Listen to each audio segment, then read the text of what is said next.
Assalamualaikum warahmatullahi wabarakatuh. Saya Lilis Mariani dengan NIM 1803842005052. Program Studi Pendidikan Matematika, Fakultas Keguruan dan Ilmu Pengetahuan, Universitas Maritim Raja Ali Haji. Baik, di sini saya akan menjelaskan artikel saya yang berjudul Permainan Matematika Suatu Daya Tarik Peserta Didik. Sebelum saya menjelaskan, saya berterima kasih kepada dosen pembimbing saya, Ibu Puji Astuti, SPD MSc, yang telah membimbing saya sehingga saya bisa menyelesaikan artikel ini. Dengan artikel saya yang berjudul Permainan Matematika Suatu Daya Tarik Peserta Didik, ini mencakup 3 komponen yang akan dibahas di artikel ini. Yang pertama, itu ada pendahuluan, yang kedua, pembahasan, dan yang ketiga, penutup yang terdapat kesimpulan. Baik, yang pertama itu pendahuluan. Matematika merupakan landasan bagi ilmu ekstra maupun sosial. Banyak ditemukan fenomena fobia merupakan realitis yang dihadapi dalam pendidikan. Berawal dari tanggapan yang menyatakan bahwa pendidikan matematika merupakan pelajaran yang sulit dipahami, yang tidak menarik, dan bahkan bisa dikatakan mengerikan. Matematika adalah pelajaran yang enggan dipelajari sampai menjadi seseorang yang fobia dalam pelajaran matematika. Faktor yang mempengaruhi dalam fobia pada matematika yaitu faktor kepribadian, faktor lingkungan, dan faktor sosial, dan juga faktor intelektual. Salah satu sifat matematika adalah objek yang abstrak. Objek matematika yang relatif abstrak sering kali merupakan salah satu penyebab matematika dijauhi peserta didik. Berpikir sistematis ini hanya persoalan habitual belaka, namun cara berpikir sistematis ini dibiasakan oleh keluarga-keluarga eksklusif yang berpendidikan tinggi. Yang kedua yaitu pembahasan. Di dalam pembahasan artikel saya yang berjudul Permainan Matematika Suatu Daya Tarik Peserta Didik, ini yang pertama itu menjelaskan pengertian dari pendidikan. Yang kedua itu metode pembelajaran. Yang ketiga itu ada cara belajar. Yang keempat itu metode pengajaran. Yang kelima ada teori. Dan yang keenam itu ada konsep. Dan yang terakhir itu ada manfaat, yang akan dibahaskan di bab pembahasan pada artikel ini. Baik, yang pertama itu yang dibahas dalam bab pembahasan artikel saya ini, saya menjelaskan tentang pengertian pendidikan dahulu. Pendidikan itu merupakan usaha yang telah dirancang untuk mengembangkan potensi peserta didik agar menjadi manusia yang beriman dan bertakwa kepada Tuhan Yang Maha Esa, berakhlak mulia, sehat, berilmu, cakap, kreatif, mandiri, dan menjadi warga negara yang demokratis serta bertanggung jawab. Usaha yang dilakukan untuk mencapai tujuan tersebut salah satunya yaitu dengan menyelenggarakan pendidikan yang mampu memfasilitasi peserta didik untuk mengembangkan seluruh potensi yang ada pada diri mereka. Nah, sesuai dengan minat dan bakat yang dimiliki masing-masing peserta didik. Selain itu, agar pendidikan dapat berhasil, maka kita perlu adanya inovasi pada proses belajar mengajar seperti metode, media, strategi, dan materi pembelajaran yang digunakan. Nah, seorang guru itu perlu kreatif dalam menyampaikan pelajaran dengan menggunakan media, metode, dan strategi pembelajaran yang bervariasi. Nah, sehingga siswa sebagai penerima materi pelajaran menjadi termotivasi dan semangat dalam mengikuti pelajaran. Pada bab pembahasan ini yang kedua, saya membahas di dalam artikel ini yaitu metode pembelajaran. Metode pembelajaran salah satu mata pelajaran yang tidak digemari oleh siswa yang sudah saya jelaskan tadi yaitu pelajaran matematika. Nah, siswa itu kurang antusias untuk mengikuti proses belajar matematika. Nah, dalam menyampaikan materi matematika diperlukan metode pelajaran yang sesuai. Dari berbagai pertimbangan mengenai metode pembelajaran yang digunakan pada proses belajar mengajar matematika, maka penelitian memilih menggunakan metode permainan. Metode permainan ini dipilih dikarenakan metode ini jarang digunakan untuk menyampaikan materi matematika.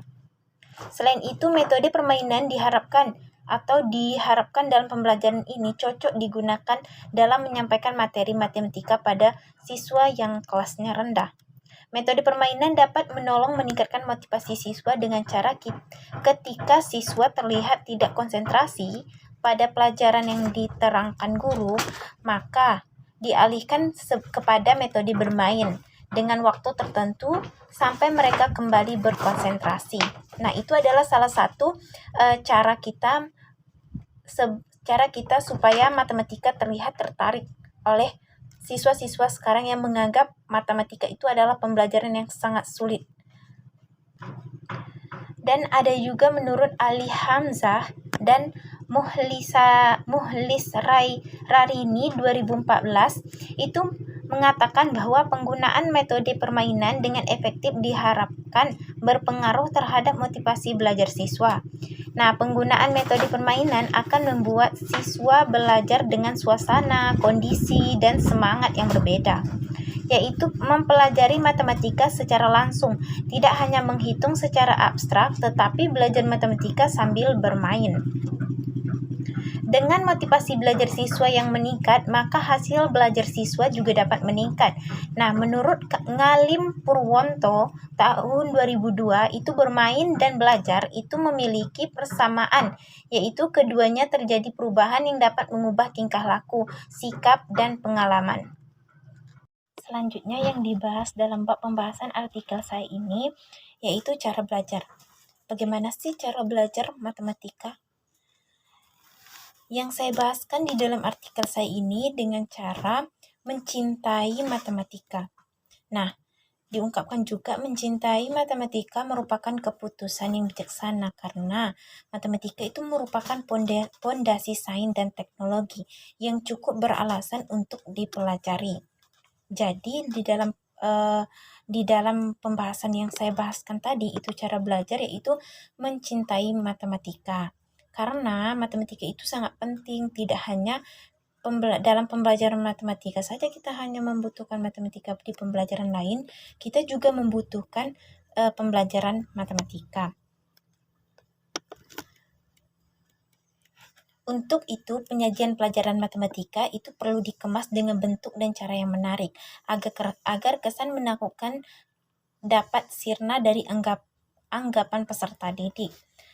Ada hal yang menarik yang diungkapkan, bahwa matematika adalah kekuatan dan menjadikan kekuatan dalam kehidupan dan efeknya matematika adalah jalan keluar mereka. Nah, hal ini menjadi salah satu indikator yang dapat digunakan sebagai acuan untuk menetapkan beberapa kekuatan matematika. Hal yang dapat menjadi kekuatan atau daya tarik dalam matematika adalah berhitung. Dan ada juga dari hasil penelitian yang mengungkapkan, penelitian dari Prengki 11 dan Yatini dan kawan-kawan itu mengungkapkan bahwa berhitung melalui media gambar merupakan daya tarik tersendiri bagi anak. Prengki juga menemukan dalam hasil penelitiannya bahwa matematika dipahami oleh peserta didik sebagai pelajaran untuk belajar berhitung, dalam hal ini berupa penjumlahan dan pengurangan, perkalian dan pembagian.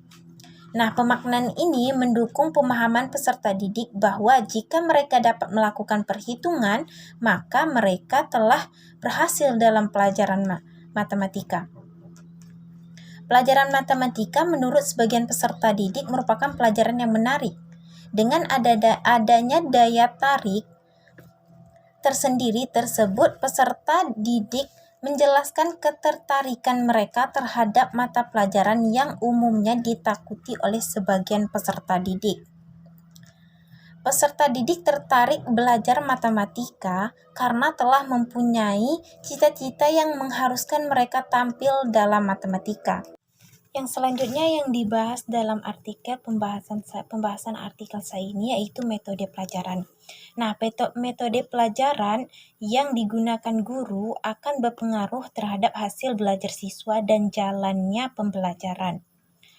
Nah, jika metode pembelajaran yang kurang baik dapat berpengaruh kurang baik juga terhadap jalannya proses belajar mengajar. Nah, menurut Ali Hamzah dan Muhlisa Rarini 2014, itu metode mengajar matematika adalah cara yang dapat digunakan untuk membelajarkan suatu bahan pelajaran yang dalam realisasinya diperlakukan satu atau lebih teknik. Nah, di sini saya juga akan menjelaskan metode pembelajaran yang menurut si Ali Hamzah ini. Yang pertama itu metode ceramah, yang kedua ada metode demonstrasi, yang ketiga ada metode ekspositori, yang keempat ada metode tanya jawab, yang kelima ada metode drill dan latihan. Nah, yang keenam itu ada metode pemberian tugas. Nah, yang ketujuh metode diskusi, yang kedelapan metode penemuan, 9 metode pemecahan masalah, yang ke-10 metode kegiatan lapangan, yang ke-11 ada metode permainan, nah yang ke-12 adalah metode penemuan. Nah, metode permainan itu merupakan salah satu metode yang dapat digunakan dalam menjelaskan materi matematika. Nah, metode ini dapat menolong meningkatkan motivasi siswa dengan cara ketika siswa terlihat tidak konsentrasi pada pelajaran yang diterangkan guru, maka kita bisa mengalihkan dengan metode permainan ini. Ini menurut penelitian dari Ali Hamzah.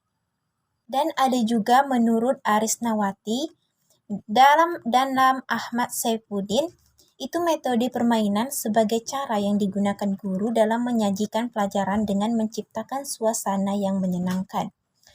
Serius tapi santai, dengan tidak mengabaikan tujuan pelajaran yang hendak dicapai dalam melakukan permainan, diperlukan alat permainan yang edukatif sehingga akan membuat permainan menjadi lebih menarik. Nah, menurut Aris Nawati, ini ciri-ciri permainan yang edukatif itu yang pertama itu dapat digunakan dalam berbagai cara. Nah, sehingga dapat mencapai bermacam-macam tujuan dan manfaat. Yang kedua itu berfungsi untuk mengembangkan berbagai aspek perkembangan kecerdasan serta motorik anak. Yang ketiga, ciri-ciri permainannya itu membuat anak terlibat secara aktif. Yang keempat, sifatnya harus konstruktif. Nah, teori bermain banyak dijelaskan oleh beberapa ahli seperti teori surplus energi yang dikemukakan oleh Herbert Spencer. Nah, teori praktis oleh Carl Gross. Psikoanalitik yang dikemukakan oleh Sigmund Freud. Teori kognitif Piaget oleh Jean Piaget dan teori kognitif Vygotsky oleh Lev Vygotsky. Selanjutnya yang dibahas dalam pembahasan artikel ini yaitu teori. Nah, teori tentang bermain yang telah dikemukakan oleh para ahli yang telah saya jelaskan tadi, itu ada beberapa teori bermain yang berkaitan dengan motivasi belajar. Nah, yaitu teori rekreasi yang dikemukakan oleh Moritz Lazarus dan teori arousal modulasi yang dikemukakan oleh Berlin dan Ellis. Pada teori rekreasi dijelaskan bahwa tujuan bermain adalah untuk memulihkan energi yang sudah terkuras saat bekerja. Bekerja yang dimaksudkan itu dalam siswa yaitu kerja otak yang digunakan siswa dalam memahami atau menyelesaikan soal-soal pelajaran. Nah, sehingga dengan adanya kegiatan bermain akan membuat energi siswa yang sudah dipakai untuk belajar dapat kembali lagi dan akan membuat siswa mempunyai energi atau semangat untuk melanjutkan belajar. Dan ada juga teori yang bermain lainnya yang berhubungan dengan motivasi adalah teori arousal modulasi. Nah, pada teori ini dijelaskan bahwa bermain mengaktifkan dorongan dalam sistem saraf sentral sehingga kita berada dalam kondisi optimal. Nah, menurut si Ellis ini, bermain sebagai aktivitas mencari stimulasi yang dapat meningkatkan dorongan menuju tingkat yang optimal, sehingga dapat disimpulkan bahwa kegiatan bermain dapat menjadi dorongan dalam mengaktifkan motivasi-motivasi yang pada diri siswa, membuat mereka kembali memiliki motivasi yang tinggi dan mengikuti proses belajar di sekolah. Selanjutnya yang dibahas dalam pembahasan artikel saya ini yaitu konsep. Nah, konsep-konsep matematika itu menurut Dionys dalam Ruseffendi, itu konsep-konsep matematika akan berhasil jika dipelajari dalam tahap-tahap tertentu. Nah, Dionys ini membagikan tahap-tahap belajar menjadi 6 tahapan. Yang pertama yaitu permainan bebas atau free play. Nah, permainan bebas ini merupakan tahap belajar konsep yang aktivitasnya tidak berstruktur dan tidak diarahkan. Dalam tahap ini, anak itu mulai membentuk struktur mental dan struktur sikap dalam mempersiapkan diri untuk memahami konsep yang sedang dipelajari. Nah, yang tahap kedua itu permainan yang menggunakan aturan atau games.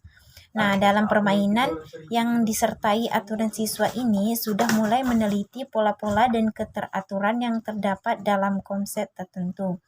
Nah, keteraturan ini mungkin terdapat dalam konsep tertentu tetapi tidak dapat dalam konsep lain. Nah, menurut Dionys ini juga, untuk membuat konsep abstrak, anak didik memerlukan suatu kegiatan untuk mengumpulkan bermacam-macam pengalaman dan kegiatan untuk yang tidak relevan dengan pengalaman itu. Tahap yang ketiga yaitu permainan kesamaan sifat atau searching for commonalities. Nah, dalam mencari kesamaan sifat siswa mulai diarahkan dalam kegiatan dalam menemukan sifat-sifat kesamaan dalam permainan yang sedang diikuti. Nah, tahap yang keempat itu permainan representasi atau representation. Nah, representasi adalah tahap pengambilan sifat dari beberapa situasi yang sejenis. Nah, siswa itu akan menentukan representasi konsep-konsep tertentu setelah ia berhasil menyimpulkan kesamaan sifat yang terdapat dalam situasi-situasi yang dihadapinya. Nah, representasi yang diperoleh ini bersifat abstrak. Nah, yang kelima itu tahap permainan dengan simbol atau symbolization. Nah, symbolization ini termasuk tahap belajar konsep yang membutuhkan kemampuan merumuskan representasi dari setiap konsep-konsep dan menggunakan simbol matematika atau melalui perumusan verbal. Nah, tahap yang keenam itu adalah permainan dengan formalisasi atau formalization. Nah, formalisasi itu merupakan tahap belajar konsep yang terakhir. Nah, dalam tahap ini, siswa itu dituntut untuk mengurutkan sifat-sifat konsep dan kemudian merumuskan sifat-sifat baru konsep tersebut. Nah, dalam penelitian yang dilakukan ini, tahap yang akan digunakan adalah tahap permainan yang menggunakan aturan games. Nah, permainan kesamaan sifat atau searching for commonalities, permainan yang akan dilakukan dalam penelitian adalah permainan siapa aku atau permainan puzzle dengan puzzle bangun datar dan permainan bangun datar malu. Nah, yang terakhir pembahasan di artikel saya ini itu manfaat. Nah, manfaat bermain dan metode permainan dapat digunakan untuk membantu siswa memfokus kembali perhatian terhadap pembelajaran. Nah, membuat siswa menjadi aktif, daya tarik, ciri-ciri alat permainan yang edukatif. Salah satu adalah permainan tersebut dapat digunakan untuk mencapai berbagai tujuan dan membuat siswa terlibat aktif selama proses belajar mengajar berlangsung. Dalam kitab pemilihan metode permainan sebagai salah satu metode permainan dikarenakan metode permainan memiliki beberapa manfaat dalam pembelajaran. Nah, beberapa manfaat permainan seperti metode permainan menurut Vaulginis itu diantaranya yaitu pertama, menciptakan hubungan kerja yang fleksibel antara siswa. Yang kedua itu bisa memecahkan kebekuan antara siswa dan guru. Yang ketiga itu bisa meningkatkan atau menurunkan level energi. Yang keempat itu memfokuskan ulang perhatian. Nah, menurut Mike, bermain memiliki beberapa manfaat antara lain, yaitu manfaat bermain untuk perkembangan aspek fisik, manfaat bermain untuk perkembangan aspek sosial, manfaat bermain untuk perkembangan aspek emosi atau kepribadian, dan manfaat bermain untuk perkembangan aspek kognisi. komponen yang terakhir dalam pembahasan artikel saya ini yaitu kesimpulan. Nah, dari masalah yang dibahas dan pemetaan masalah dengan menggunakan cara yang baik dapat disimpulkan bahwa permainan matematika adalah salah satu alternatif dalam upaya membuat pembelajaran matematika bisa menarik dan minat peserta didik untuk lebih suka dalam mempelajarinya. Pengajar matematika yang bisa diharapkan bisa mengemas materi, memperhatikan karakteristik dan taraf kemampuan peserta didik dalam menyajikan materi dan juga bisa berkorban waktu, tenaga, dan pikiran dengan bersikap simpati, toleran, dan ulet dalam pembelajaran peserta didik. Pada hal ini, kita perlu berupaya sebagai seorang pendidik, karena daya tarik yang telah dimiliki peserta didik membutuhkan pupuk penyubur dalam pembelajaran matematika agar tidak bisa hilang. Baik, saya ucapkan terima kasih, dan sampai di sini penjelasan pembahasan tentang artikel saya yang berjudul Permainan Matematika Suatu Daya Tarik Peserta Didik. Saya akhiri dengan Assalamualaikum warahmatullahi wabarakatuh.